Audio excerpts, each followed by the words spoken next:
Kanina pa ako sinusundan ha. Hindi, ano lang, gusto ko lang maipagkaibigan sa iyo. Kanina ka pa eh, sa Jollibee pa lang eh. Ay, sa Jollibee ba? Kasi gusto ko lang din talagang kaibigan ka. Pasensya ka na, God bless. Gusto ko lang makipagkaibigan eh, ba't parang pinapasas mo ko? Hindi kita binabastos. Kasi gusto ko lang din talagang itanong kung ano ba to? Kung kilala mo si Jackie? Sino si Jackie? Si Jackie, yung sa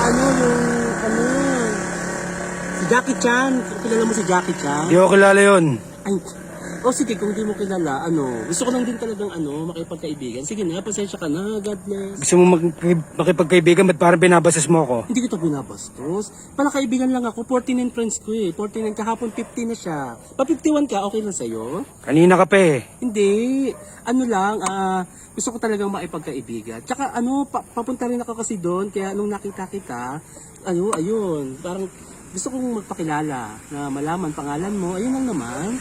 Hindi, kanina ka pa eh. Ba't parang napapasasan kasi ko sa'yo eh? Ba't naman nababastusan? Maayos naman ako. Ako eh, Roman Catholic Bishop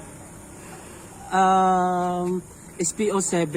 Oo. Gusto ko Ano yung mga sinasabi mo? Kasi wala, ang sinasabi ko lang na pasensya ka na, mabait naman talaga ako eh. Hindi naman, wala akong ibang intensyon. Pasensya ka na sa akin. Di ko alam yung mga sinasabi mo ha. Sa susunod, huwag mo na ako susundan ha.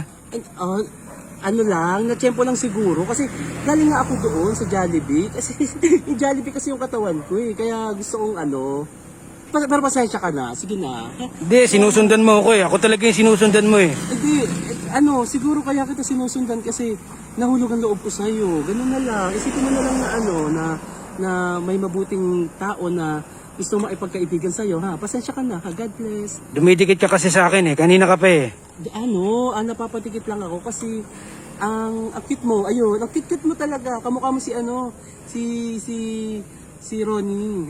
Kamukha mo si Ronnie. Kung gusto mo makipagkaibigan sa akin, ba't parang ginagas pa mo ako? Hindi kita ginagas pa. Ano ka ba naman? Pasensya ka na, patawarin mo na ako. Sige na. Huwag ka na magalit dyan. Hindi kasi kanina ka pa nababastos eh. Parang nababastos ka na kasi yata eh. Hindi, malabo yun. Hindi kita mababastos kasi alam mo nang pasensya ka na talaga. Kasi ayun lang naman ang gusto kong sabihin eh. Magpapasensya na ako sa iyo. Patawarin mo na ako. Ba't wala ka ng dahilan na masabi? Meron naman akong idadahilan na masasabi. Pero ang akin lang naman, huwag ka na magalit. Mabait naman ako eh. Marami na ako natulungan. Sige na. Kung mabait ka, ba't kailangan mo akong sundan? Siguro sinusundan ko lang ang yapak mo. Kasi pangarap kong gawin yung yung mga nagawa mo. Ha? Okay na? Pasensya ka na ha? Sige na. Alis na ako ha. Patawarin mo na. Sige na. Sorry na.